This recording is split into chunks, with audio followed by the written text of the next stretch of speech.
The silent shift begins. In a world obsessed with glamour, red carpets, and scandal-fueled headlines, two names quietly carved a path through the noise. Not with controversy, but with humility, grace, and a raw, almost disarming authenticity. Keanu Reeves and Sandra Bullock had always been loved, admired even, but what most people didn't realize was that their impact on Hollywood wasn't measured by awards, box office numbers, or trending moments. It was something deeper, something invisible to many but deeply felt by those who needed it most. This is the story of how they changed Hollywood, not by demanding the spotlight, but by choosing to walk away from it, with dignity and a purpose far greater than fame. Their story begins not on a film set, but in a quiet room in downtown Los Angeles. Keanu had just returned from visiting a children's hospital. He'd spent 4 hours there, unannounced, unpaid, unnoticed by the press, just talking, laughing, and listening. He never told anyone, not even his closest friends. But someone from the hospital staff snapped a picture. It went viral. The world reacted with awe. Keanu just smiled, shrugged, and said, "I was just doing what anyone would do." At the same time, across the city, Sandra Bullock sat alone in a small cafe, watching the rain smear the glass window. Her latest film had broken streaming records, but that wasn't what weighed on her mind. A young, aspiring actress she'd mentored was battling depression and had just called her in tears. Sandra left her own celebration party to spend hours comforting the young woman, reminding her that worth wasn't tied to roles, agents, or casting calls. "You're not in this business to become someone else," she whispered gently. "You're here to discover who you already are." Their paths had crossed many times before. Speed, Thatcher, of course, being the first, followed by years of public admiration and private friendship. But what began as cinematic chemistry soon turned into something more profound, a shared philosophy. They both knew fame was fleeting, but impact, that lasted longer, much longer. Hollywood, however, didn't quite know what to do with them. In a culture built on fast gossip, disposable fame, and competitive narcissism, Keanu and Sandra refused to play the game. They were kind, gentle. They tipped generously, thanked everyone by name on set, and always treated the lowest paid crew member with the same respect as the top-billed producer. "Hollywood is a place of illusion," Sandra once told a quiet group of film students, "but it doesn't have to be soulless." She and Keanu had unknowingly become pillars, not of the Hollywood machine, but of the human spirit buried beneath it. And slowly the industry began to shift. People noticed. Young actors started mimicking not their roles, but their behavior. Agents whispered about how directors preferred a Bullock energy or Reeves-level humility on their sets. Quiet revolutions never shout, they ripple. One such ripple happened during the filming of a major action film. A young actor, fresh from a breakout role, stormed off set after a disagreement with a costume designer. Keanu, who had a minor cameo in the film, approached him, not to scold, not to judge, but to ask, "What do you think your legacy will be?" The question landed like thunder. The young actor froze. Keanu didn't need to say more. Meanwhile, Sandra was funding educational scholarships in secret, especially for women and girls in underprivileged areas who dreamed of storytelling. When one of the recipients, a young refugee girl from Syria, wrote her a handwritten letter saying, "You gave me a voice," Sandra didn't post it online. She framed it quietly and placed it on her writing desk. And still, they never bragged, never showed off. They just kept showing up. In private, their conversations were often about people, not projects. Keanu once said to Sandra over a late-night call, "Do you ever feel like Hollywood forgot why movies matter?" Sandra, sipping wine on her balcony, smiled into the phone. "Sometimes, but that's why we're still here, to remind them." It wasn't about saving the industry, it was about saving the soul of it. They believed stories could heal, that a role played right could inspire a teenager to chase their dream, that a kind word from someone powerful could make an assistant feel seen, that a set could be a place of dignity, not fear. But this quiet rebellion didn't come without a price. Both of them had been offered massive opportunities. roles that would have skyrocketed their fame but compromised their values. They said no, repeatedly, even when everyone else said yes, even when it meant losing deals, money, and influence. Not everything that glitters is worth chasing, Keanu once said during a rare podcast interview. Some things shine brighter in silence. Sandra added in another conversation, there's more courage in kindness than in climbing ladders. That was their ethos, and soon it began to spread. Assistants in studios were treated better. Directors started encouraging more empathy on set. Veteran actors started mentoring newcomers instead of mocking them. Something invisible but undeniable was happening, and at the center of it were two friends who never asked to be the center of anything. By the end of that year, a quiet rumor had started in Hollywood. Not a scandal, not a tabloid story, but a question. Is it true Keanu refused a $10 million sequel because the script was disrespectful to mental health survivors? Did Sandra really donate her entire back-end profits to crew members during the pandemic? No one knew for sure, but the rumors didn't come from a PR team. They came from boom mic operators, lighting assistants, interns. The ones who saw everything, and who rarely spoke, were now the loudest voices of praise. In the background, Keanu and Sandra kept walking through life the same way they always had, grateful, grounded, and deeply human. One evening, as the sun set over the Pacific, they met at a quiet beach for a walk, something they did often, without phones or press or assistants. Just two people walking, talking about everything and nothing. "You think anyone will remember us?" Sandra asked softly. Keanu chuckled, brushing a hand through his windswept hair. "If they do, I hope it's not for the movies." She nodded, understanding exactly what he meant, because while others chased the fleeting glow of fame, they had chosen a quieter fire, one that burned beneath the surface, one that warmed rather than blinded. They didn't need to try to change Hollywood. They simply lived differently, and the world followed. The stories behind the silence. There was something poetic about how they moved through the world. Not like celebrities, not like people bent under the weight of their own image, but like witnesses to something deeper. Keanu Reeves and Sandra Bullock didn't just reject the rules of Hollywood. They redefined what it meant to truly belong in an industry so often allergic to sincerity. Their fame never became a mirror for self-admiration.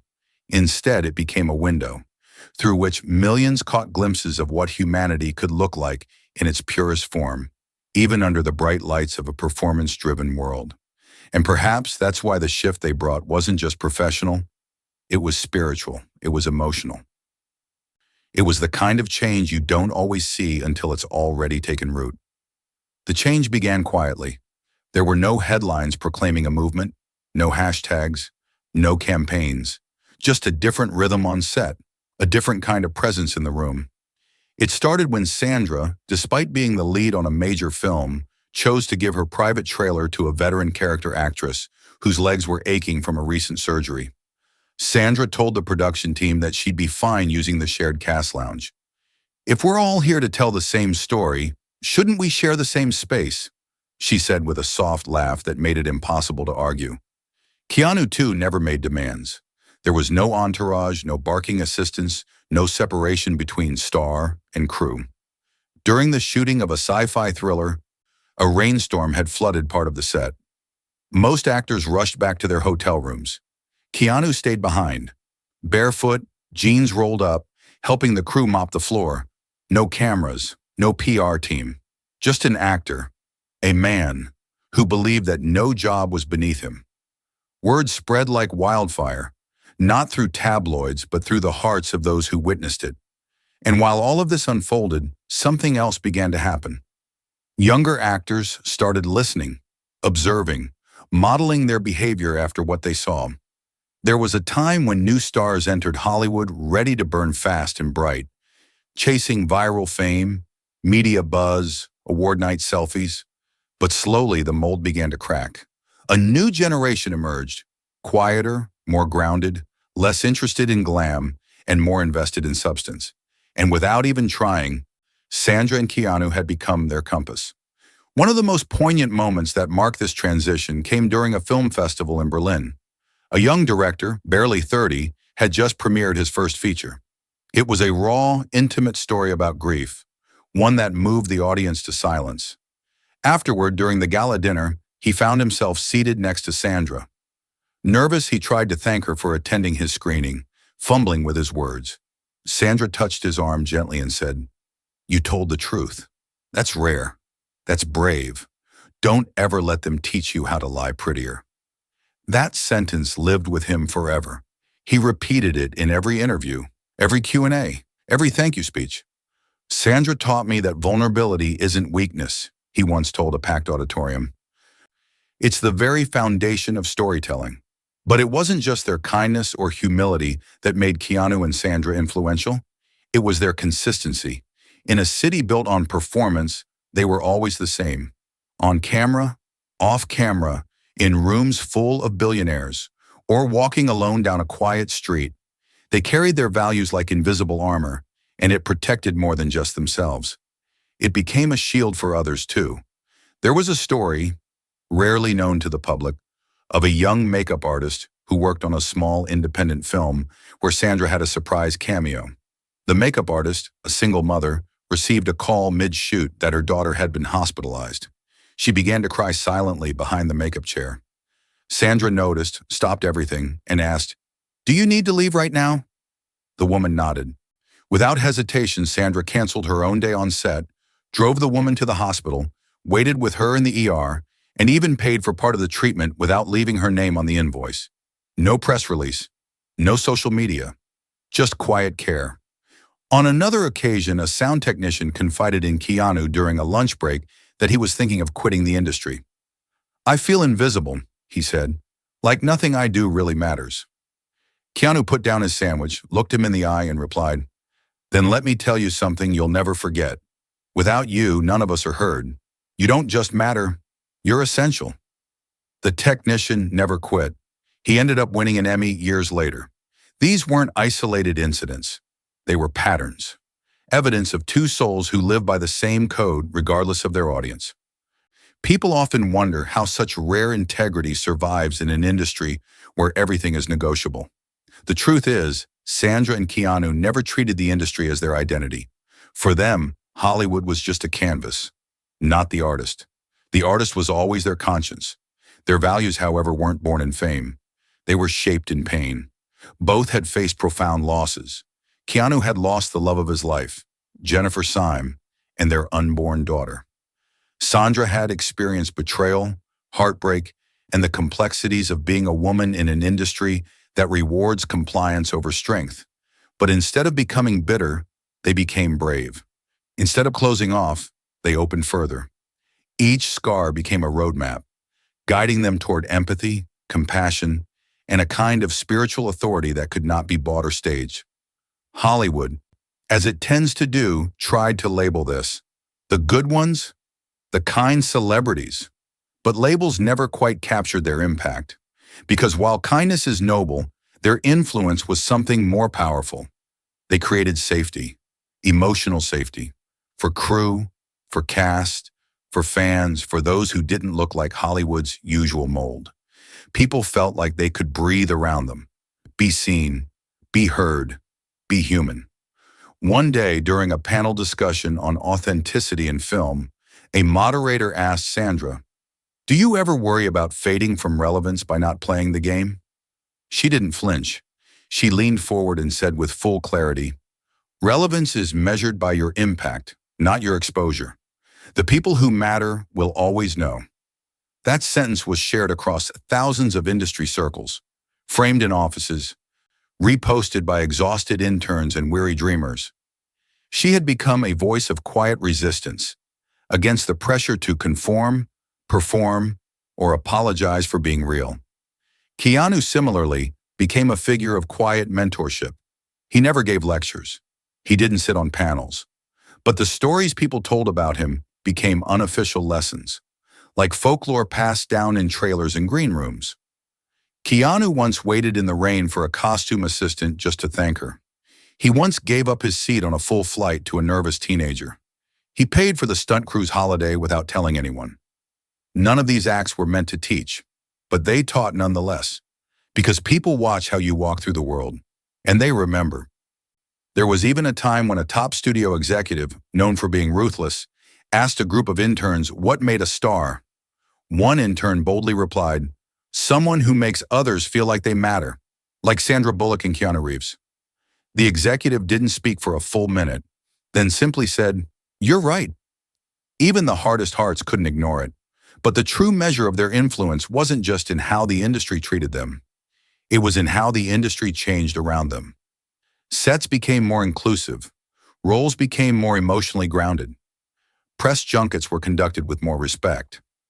Mental health support became more visible.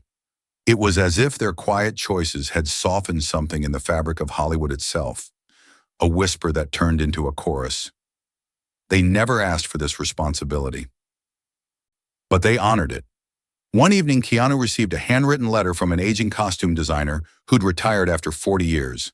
She had worked with dozens of stars, but her letter read, "You are the only actor who ever remembered my name and asked me about my day.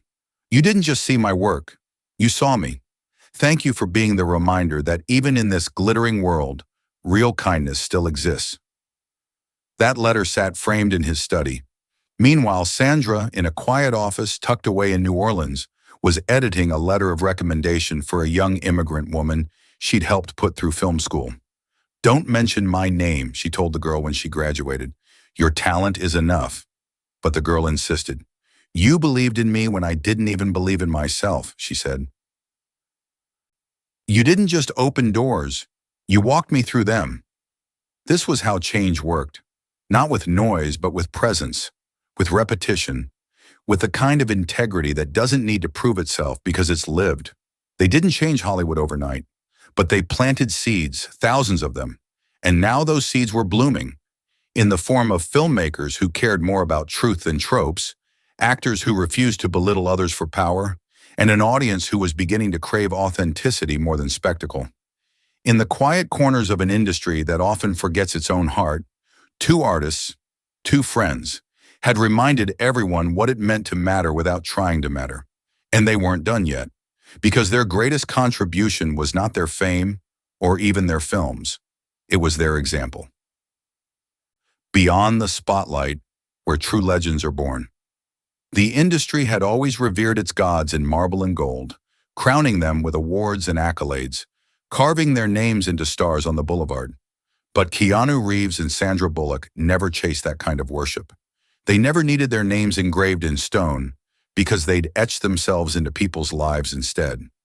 In the midst of the studio lights and glittered premieres, the real transformation they led wasn't broadcast on red carpets or award speeches, but rather whispered in the hallways of casting offices, woven into the quiet culture of kindness that was slowly blooming behind the scenes. And the ripple effect of their authenticity had begun to reach places they never intended but always hoped for. Beyond studios, beyond borders, and into the hearts of a weary world desperate for truth. It was a slow afternoon in the lobby of a mid-tier talent agency in Burbank. An intern named Mia was carrying coffee for a meeting when she tripped and spilled the entire tray onto herself. Mortified, she ran into the restroom to cry, fearing she'd be fired.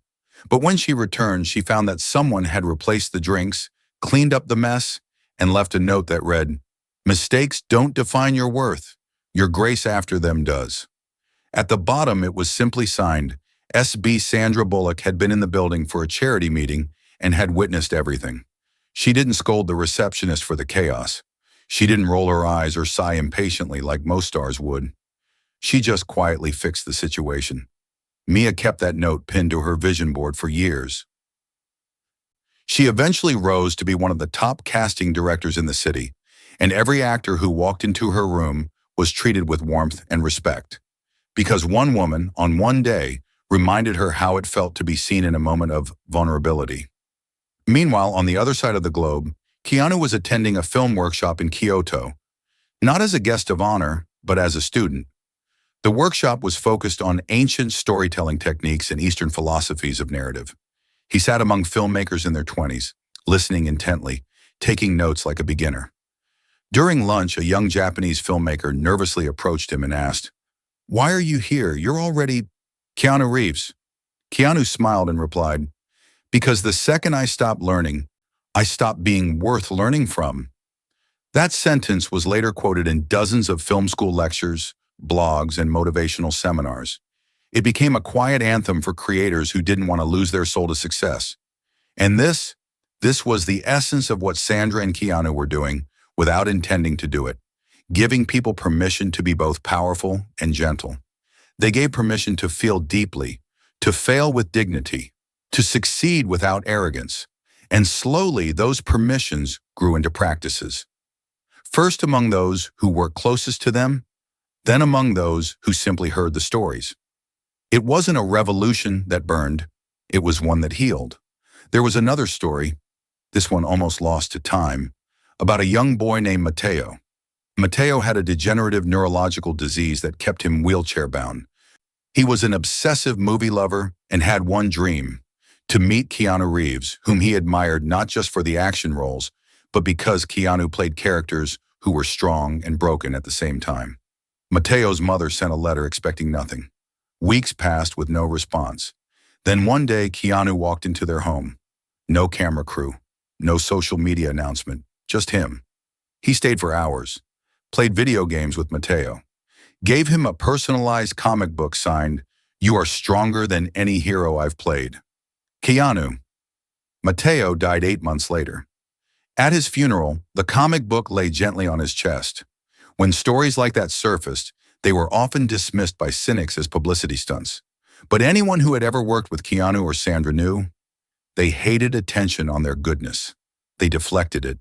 They redirected it. Because it was never about them, it was about lifting someone else up.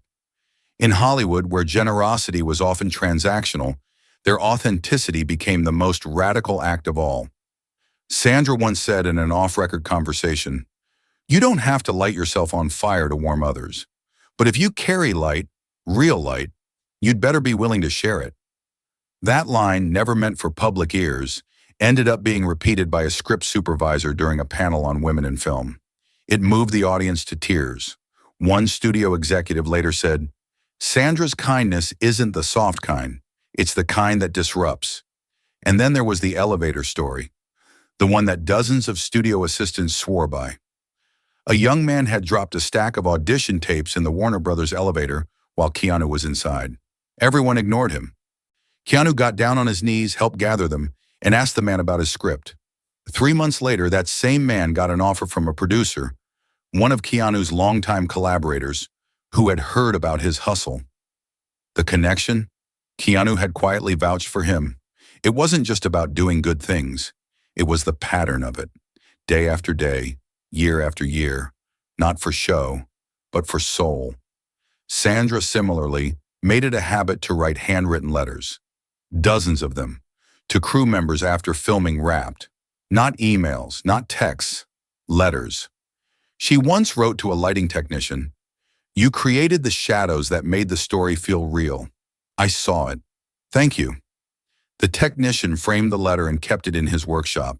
It was the first time anyone had thanked him by name in over 2 decades of work. This is how a culture changes, not all at once, but piece by piece, quietly, authentically, persistently.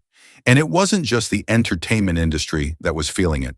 Fans, ordinary people who watched from afar, began to shift their expectations of what stardom meant.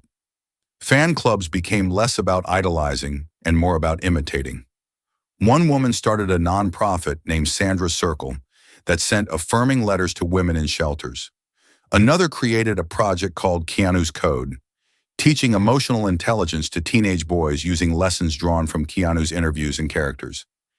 Everywhere they went, even where they had never physically been, their impact echoed, not because they tried to be role models, but because they lived like the kind of people we all hoped still existed. In private, Sandra and Keanu still refused to take credit.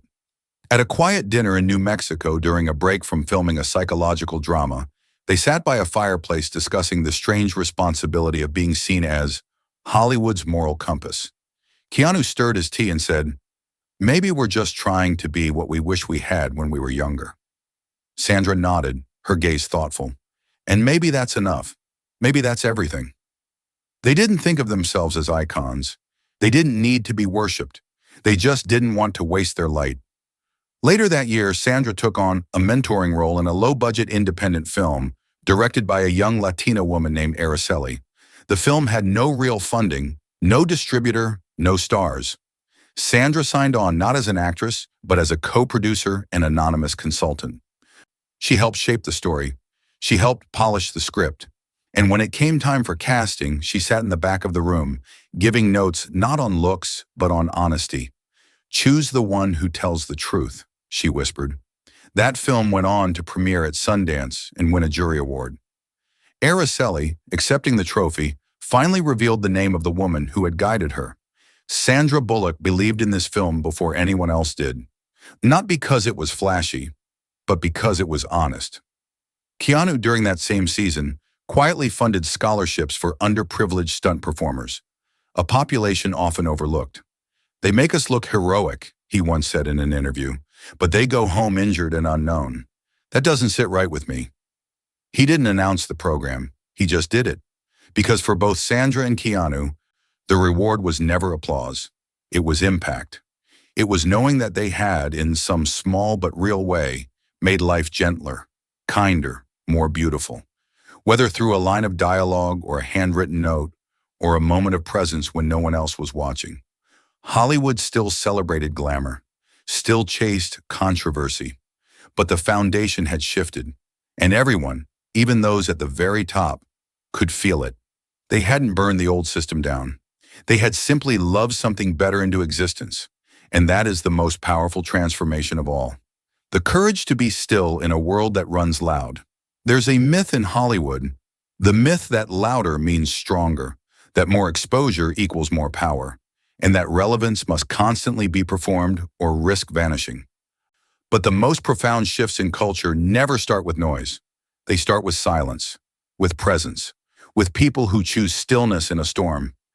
And it was in this stillness that Keanu Reeves and Sandra Bullock continued to rise, not upward, but inward, pulling the heart of an industry with them, away from its neon distractions and back toward its forgotten soul. By now, their impact had grown beyond individuals and begun touching the very structure of how the industry operated. Production studios were beginning to reevaluate not just who they hired, but how they treated them. Crew wellness programs started popping up. Small, quiet, but unmistakably modeled after the things Sandra and Keanu had long advocated for in backroom conversations.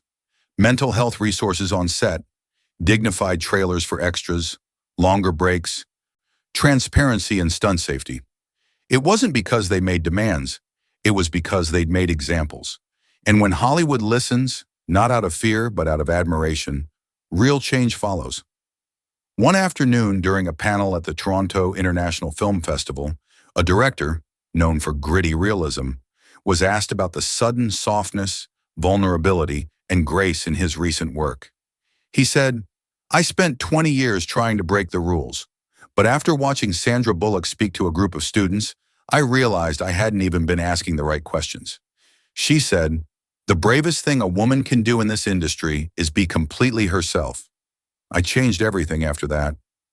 The audience fell silent, absorbing the truth behind those words. Sandra wasn't a loud rebel. She was a gentle disruptor. She didn't storm into rooms demanding attention. She walked in with such clarity of purpose that the room recalibrated around her. She chose her roles with a moral compass rather than a marketing strategy.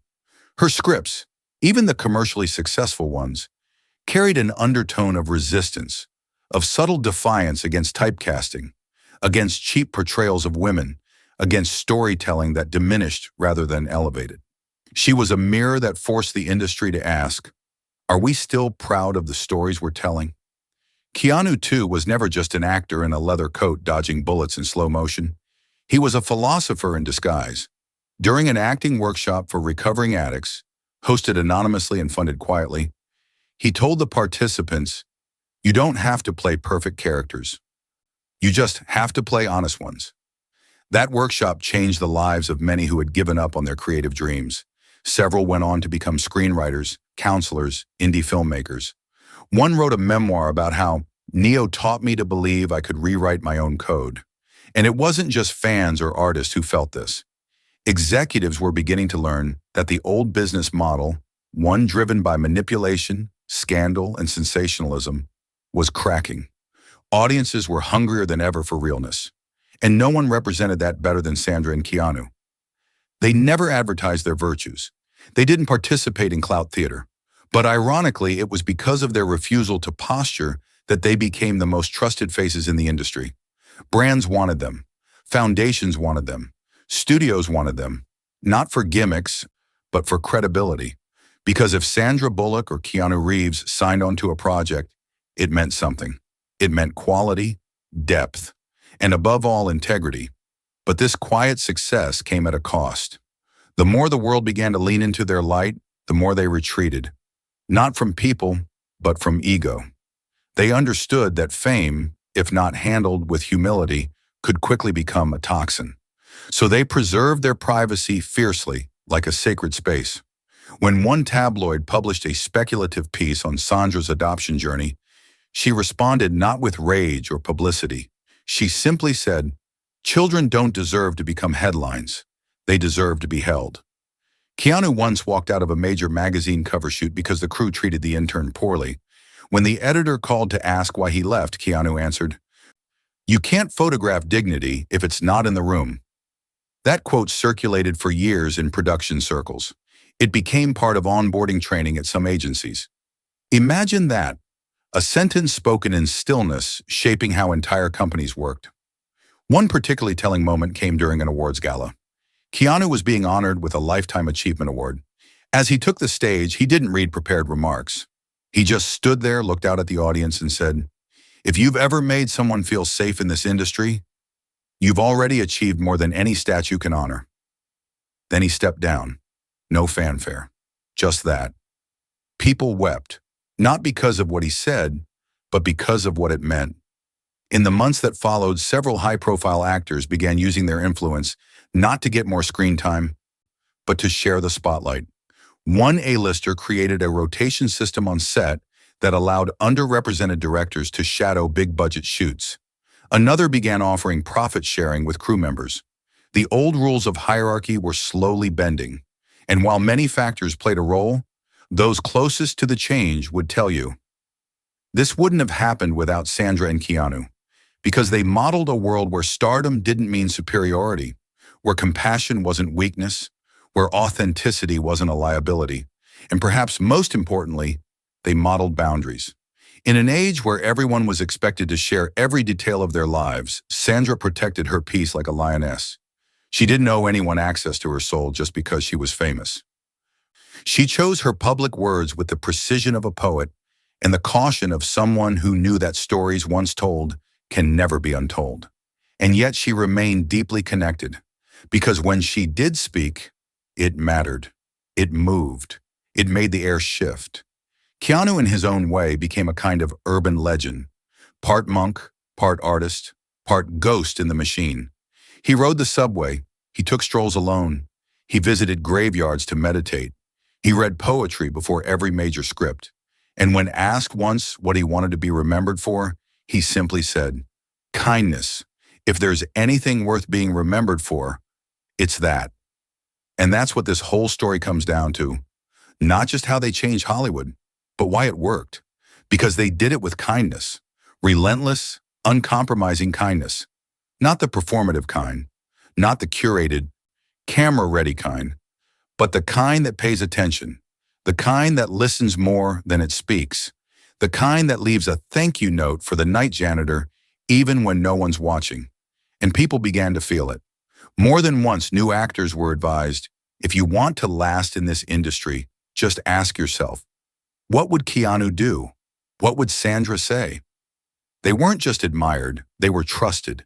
And trust is the rarest currency in a world addicted to performance. By the end of that year, a new studio model began gaining popularity. It prioritized ethical production, emotional safety, and profit sharing. And guess who its first two advisors were? Sandra Bullock and Keanu Reeves. They didn't want shares, they didn't want billing. They just wanted to make sure the next generation of storytellers had a place to create without having to sell their soul. And That was their legacy. Not the box office numbers, not the awards, but the hearts they protected, the cultures they shifted, the people they chose to uplift. One quiet moment at a time. Legacy without permission. There is a particular kind of legacy that doesn't ask for permission. It doesn't wait for validation. It moves quietly, like breath, like rhythm, like gravity. It doesn't need awards or flashing billboards to be known. It settles into hearts, into lives, into the DNA of how people treat each other. And in Hollywood, an industry where legacy is often tied to power, profit, and press, Keanu Reeves and Sandra Bullock built something different, something untouched by time, something that could not be sold, diluted, or undone. It was a legacy of character, of stillness, of fierce gentleness that redefined what success truly looked like. That year, the industry faced a reckoning of conscience. While streaming giants battled for dominance and algorithms tried to predict the next trend, something was shifting in the undercurrent. Something algorithms couldn't measure. People were tired of noise, tired of fame without depth, tired of stories that screamed but didn't speak. And amidst that exhaustion, the industry looked to the ones who had always chosen substance over spotlight. It began with a phone call. A well-known producer, once skeptical of ethical storytelling, called Sandra one late evening. He had just wrapped a major action series and confessed over the phone, "I've made millions, but I don't remember the last time I made something honest." His voice cracked. "You've always done it differently. I'm listening now. I want to learn." Sandra didn't respond with judgment. She simply said, "Then start with silence. Listen to the story that wants to be told, not the one that will trend." Meanwhile, Keanu was approached by a global tech platform offering a staggering deal, a virtual AI replica of himself, programmed to appear in metaverse films without ever stepping on a set. The pitch was clean, tempting, lucrative, but he declined without hesitation. "My soul doesn't have a licensing fee," he told them, "and stories deserve real presence." That refusal became a defining moment in digital ethics conversations. Across the industry, debates erupted. Can AI replace actors? Should technology recreate what the soul once did? But amidst the chaos, Keanu's words echoed like gospel in the creative community. Authenticity matters. Not everything real can or should be replicated. Sandra, too, found herself navigating new terrain. She was mentoring a group of young screenwriters in a diversity initiative. One of them, a trans teen from Chicago, shared a script about identity, grief, and chosen family. The room fell silent after the reading. When the teen looked around nervously and asked, "Is it too raw?" Sandra stepped forward and placed a hand over their heart. "If it made you tremble while writing it, then it will heal someone when they watch it. Don't edit your soul to make others comfortable." That line changed the course of that young writer's life.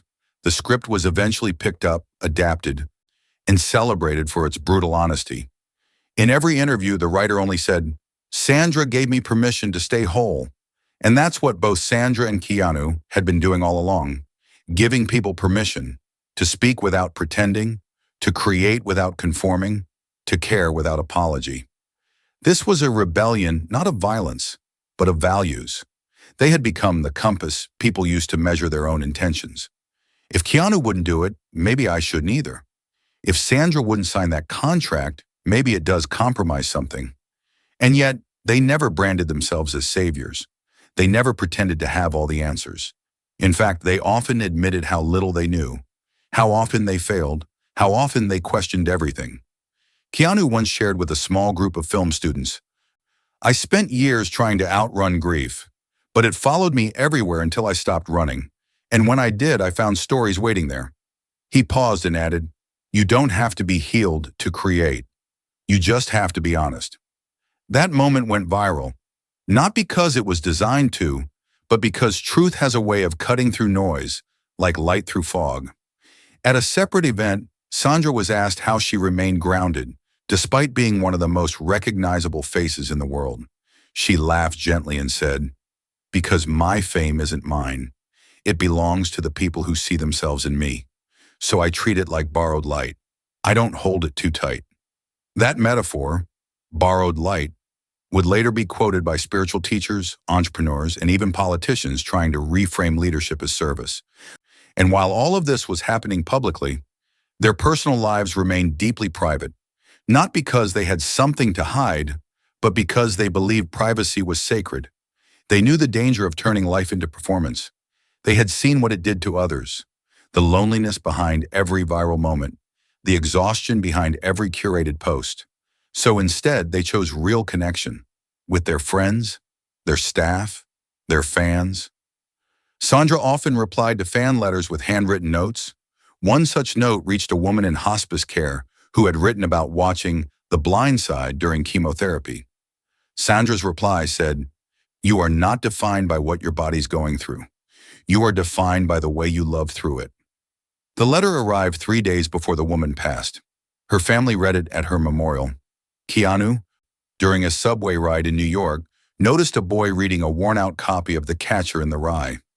He asked the boy what he loved about the book. The boy replied, "It makes me feel like not being okay is okay." Keanu nodded, got off at the next stop, returned an hour later with a first edition of the novel, and handed it to him. "If a story keeps you alive," he said, "then it deserves to be held in your hands like gold." None of these moments were filmed, none were planned, but they mattered more than any staged interview or flashy endorsement ever could. Because by now, the story wasn't just about what they did, it was about what they inspired in others. Crew members who stood up for interns because Keanu once stood up for them. Writers who stopped watering down their scripts because Sandra once told them the truth matters more than pacing. Directors who rejected toxic casting traditions because they'd seen the quiet excellence that happens when people are treated with dignity. These were the ripple effects of their choices. They were not influencers. They were invokers of grace, of courage, of remembrance. And then something surprising happened. A global charity working with war-affected children released a video. In it, a small girl from Ukraine was asked who her heroes were. She whispered, "My mother." And the woman who made the movie about the boy who got adopted and played football. She meant Sandra. She didn't remember the name, but she remembered the hope it gave her. Hope. That's what they had given the world, without trying to. Without orchestrating it, without ever claiming to, just by choosing, again and again, to be real in a world obsessed with performance, to stand still in an industry addicted to motion, to walk slowly in a race that never ends, to forgive often, love deeply, and listen completely. This was legacy, not the kind you earn, the kind you become, the kindness that outlived fame. There are stories that end with applause, spotlights fading as the credits roll. And then there are stories like this one, stories that don't end, because their impact lingers in places that cameras can't reach. The legacy of Keanu Reeves and Sandra Bullock wasn't confined to any stage or screen. It was embedded in moments, in lives they touched without asking for anything in return, in cultural shifts that began not with slogans, but with stillness, in the invisible architecture of a kinder, more conscious Hollywood. And now, as the years unfolded quietly like pages in a journal, their influence began to take on a life of its own. By now, both Keanu and Sandra had stepped back from the front lines of fame. Not in retreat, but in reflection. They no longer measured their careers by what projects were announced in Variety or who praised them on award nights. Instead, they found meaning in slower days, in mentoring and listening, in simply being in the world without having to prove they belonged in it. Sandra had turned her New Orleans property into a creative retreat, not a glamorous compound, but a welcoming space for women filmmakers, survivors of trauma, and unheard storytellers to come and write, create, rest. No paparazzi, no deadlines, no judgment, just space to breathe. She called it the quiet room. Many of the stories that came out of that sanctuary would later shape festivals, television, even legislation. Stories about resilience, memory, motherhood, war, silence, hope. And no one knew Sandra had funded most of them anonymously. She would visit sometimes quietly, talk with the writers not as an icon, but as a fellow traveler. One day, a young survivor, a Syrian refugee turned playwright, broke down in tears during a writing session. "I don't think anyone will believe my story," she sobbed. Sandra leaned in and said gently, "That's exactly why you have to write it. Truth doesn't need permission." Keanu, in his own way, found solace in nature and simplicity. He began collaborating with a small independent publishing house dedicated to philosophical essays, children's books, and meditative art. His work wasn't about profit, it was about curiosity. He published under a pseudonym. His writing, haunting, elegant, raw, explored grief, meaning, and the strange comfort of impermanence. One passage read, "To carry pain is to carry proof that love existed. We mourn because we were brave enough to feel." It became a viral quote. Most people didn't even know he wrote it, but that was always his way. He also continued his quiet traditions, showing up unannounced at children's hospitals, sending unexpected flowers to grieving crew families, paying for recovery programs for stunt performers who got injured on dangerous shoots. When asked why he never spoke about it, he simply said, "Because talking about kindness dilutes it. You either do it or you don't." Meanwhile, the film world around them had evolved. Studios had slowly adopted humane standards that once seemed idealistic. Fair pay transparency, trauma-informed directing, mental health consultants on intense productions. Inclusion was no longer just a checkbox, but a living culture. And many of the younger stars now dominating the industry openly credited their idols. At a major film awards event, one of the most celebrated young actresses of the new decade walked on stage and held her trophy aloft. "This," she said, "belongs to the crew who never stopped believing, to the mentors who never asked for thanks, to Sandra Bullock for reminding us that empathy is our greatest power." The crowd stood in silence, then thunderous applause. The camera panned to Sandra seated in the back row, tears glistening but smiling gently, quietly clapping. Just another soul in a room full of stories. Elsewhere, a new sci-fi director launched a low-budget project that shocked the box office. Critics hailed it as a modern-day Matrix for the soul. When asked about his influences, the director said, "Keanu Reeves taught me that cool doesn't come from the wardrobe. It comes from compassion. That's what makes a hero believable." It became a motto across acting schools. And then came the moment that sealed everything. A film festival, one of the oldest in Europe, decided to host a tribute event. Not a flashy awards night, not a lifetime achievement show, but a celebration of integrity and storytelling. They named the honor the Still Flame, symbolizing those who burn quietly, consistently, and warm the world without seeking credit. The first two honorees, Keanu Reeves and Sandra Bullock, they weren't told in advance. The committee had expected they might not show up, but they did. Not because they craved the stage, but because they wanted to shine a light on the next generation who had gathered to listen, to learn, to carry forward something sacred.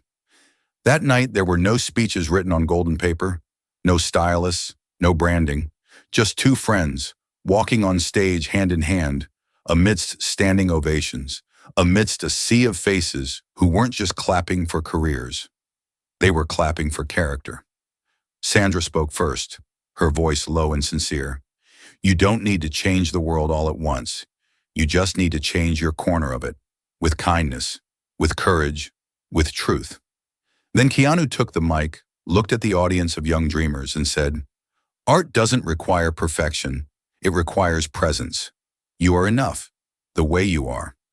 Right now." They didn't stay long after. No after party, no press junket. They walked back to their quiet hotel, hands in pockets, stars above.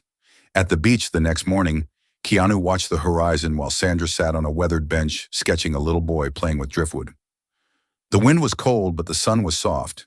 They didn't speak for a while. They didn't need to. Finally, Sandra said, "You think we did it right?" Keanu smiled, eyes still on the waves. "I think we did it, human." And that was enough, not just for them, but for all of us. Because in a world that had almost forgotten what decency looked like, they reminded us. Not with grand gestures, but with daily choices. Not by performing greatness, but by practicing goodness. Their legacy wasn't a single movie or moment. It was a movement, made not of noise, but of grace. And long after the headlines faded, the quiet would still carry their names, not as legends, but as light.